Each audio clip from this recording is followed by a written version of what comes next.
Hey y'all, and welcome to Politibrawl. My name is Brian, and Tom Homan just takes Chris Cuomo back to school because not only is Tom Homan just a top-notch expert in his craft, he's going to be the reason that we start really making America great again. And Chris Cuomo, you need to buckle up for this ride. Look, your answers all made sense, except for one distinction. You want to go after the cartels, great. If you can do it as a terrorist organization, great. I think legally it may be tricky. Everything else you're suggesting makes total sense. Catch and release makes no sense. But this roundup idea, and I haven't heard Trump say it the way you have. So if you know better, great. And if it becomes more tailored the way you're suggesting, okay. But if you are just grabbing whoever you can grab, not only do you have families that get affected, because they're not all here alone, but you lose like 1 in 8 of your construction workers, 1 in 8 of your agriculture workers, 1 in 8 of your, 1 in 12 of your hospitality workers. You lose a lot of people that the economy needs. Not all illegal entrants are the same. Do you take account for that? Well, look, I think, I'm not saying we're just looking for 700,000 people. I'm saying we're going to concentrate on public safety threats and national security threats. But if you're in the country illegally, you're in violation of law. So you're not off the table. But we're going to prioritize what we do. So I don't think me and Trump's different at all. But you know what? I agree with your earlier premise. Look, Congress needs to do some work. I believe we should fix the asylum process because at your first interview on the border, when you claim asylum, that first interview, the threshold of proof is very low, and that was done on purpose because they don't want to accidentally send someone home and to be persecuted or tortured, right? But when you get to court, if you show up in court, that burden of proof is much higher. So these are real numbers. Like I said, about 90% of the people that come to the border and claim asylum under Biden administration, it's like 98%, they pass that first interview because they learn a few key phrases from the cartels of what to say to make yourself pass that first interview. Then when you get to court, if you show up in court, the burden of proof is much higher. And 90% lose, as I just said, almost 90% will get an order removal. That is broken. They need to fix that. First interview needs to be at the same level as the judicial interview. That will stop the asylum fraud. Second of all, the TVPRA, Trafficking Victims Protection Act, had a great intent to protect children with trafficking. But the law says this: if you're a child from Mexico and you're ascertained not to be a victim of trafficking, you're immediately removed. But if you're from any other country, you can't be removed. You got a whole process take years. The misuse of that statute has caused 500,000 children to be trafficked in this country. And the U.S. government can't find 300,000 of them. So that has caused the crisis. And finally, the Florida Settlement Agreement. You know, under President Obama, when the family groups started coming across, we detained them in a residential setting, open-air residential setting, not a jail. We held them about 40 days in this residential center. Most of them lost their cases. We put them on an airplane and sent them home. Border numbers stopped. The family unit stopped coming. Then the Ninth Circuit comes out and says, you can't hold them for 40 days. You can only hold them for 20. I remember in my affidavit, I said, if you do this and only hold them for 20 days, you're going to see a family surge like you've never seen before. Of course, I was called a fearmonger, no evidence, and look what happened. As soon as the Ninth Circuit made a decision, skyrocketed family groups. There is actions Congress can take. Because what I'm tired of is every president comes in, and I'm a Trump guy. He had more success on the border than any of the 5 presidents I worked for. But when a president comes in on an executive order and intentionally unsecures the border, which was happened, President Biden ran on open borders. He ran on abolishing ICE. He ran on ending ICE detention. He ran on putting a moratorium on deportations. He ran on free medical care. When you make this type of promise to the whole world, they're going to come to the greatest nation on earth. But instead of a president coming in and doing executive orders, every other president doing something different, Congress needs to fix this.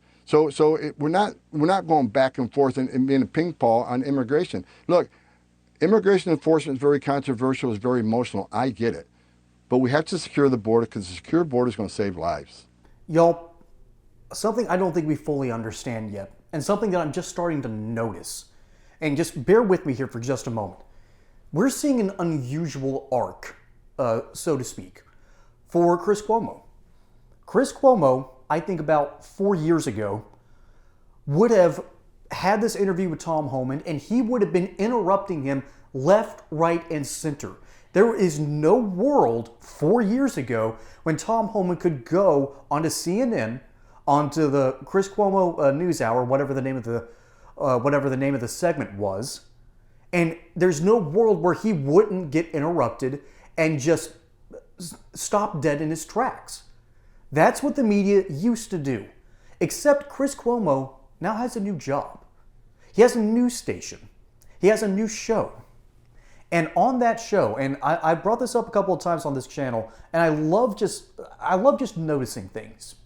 And ever since Cuomo had that one-on-one heart-to-heart with Tucker Carlson, where Tucker just looked him dead in the eyes and said, listen, dude, you're good at your job, but you aren't really an inquisitive person. I think that struck a bit of a nerve with Cuomo.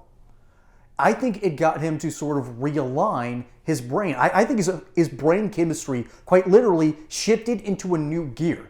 He finally popped the clutch and moved into a higher gear because now he's allowing conservatives like Tom Homan, who is, by the way, I cannot wait for the new administration. I cannot wait to see this man fix a whole bunch of our border problems. And even Cuomo himself, in traditional New York style, granted as a Southern boy, talking about New York style is something a little bit different.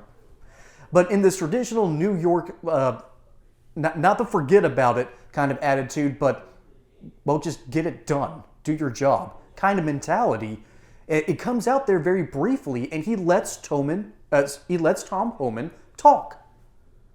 I don't think we understand how rare that is, particularly on mainstream media outlets, although this isn't a mainstream outlet. Granted, we have seen the panels on CNN where Scott Jennings isn't just speaking truth to power, he's having to completely rework people's worldviews live on camera because the panelists either are directly lying to their people or they're so just out of their minds crazy, Jim Acosta style, that they need to have their brain chemistry reworked. And so Cuomo had that experience, and now he's allowing Homan to just talk about what the actual issues are. And that means a couple of things. One, it means that Democrats are now realizing that they have to talk about major issues. There's a reason after 2022 that all these videos started circulating from folks in the inner city, particularly minorities, black, white, Latino, did not matter. There was a running theme in American cities, particularly Chicago, where people are starting to get tired of the insanity that is the illegal immigration system. And furthermore, then you have the issues with the cartels, which Cuomo himself says, yes, we need to start going after the cartels. That was not a real priority under the Biden administration. Now, Mayorkas paid lip service to going after the cartels, but let's be honest, that dude probably has avocado toast every morning, and if you buy avocados, and again, I might be a millennial, but I'm not that kind of millennial. If you buy avocados, you're bankrolling the cartels, because that's where they make a lot of their money. But the other way they make their money is much more disturbing. It's the human trafficking problem, to which our own government, under Joe Biden and Alejandro Mayorkas, lost track of at least 300,000, maybe 500,000 children. Children. How does that happen? That's what I want to know about. That's what I want to see. And granted, we don't have all the information. Tom Homan's not in a position of power yet, so he can only say the number that he has been given. But y'all, I think it's going to be a whole lot worse. What we're going to see from the Trump administration will be an expose on the evils of the cartels and the human trafficking that goes on in the United States. And you know what? The last point about illegal migrants, doing the jobs that you don't want to do, being hired for warehouse, factories, and hospitality, I don't care. I genuinely do not care. There are Americans who need jobs. And I'm sure those migrants do contribute something to American society. That's nice. That's cool. You're still doing it illegally.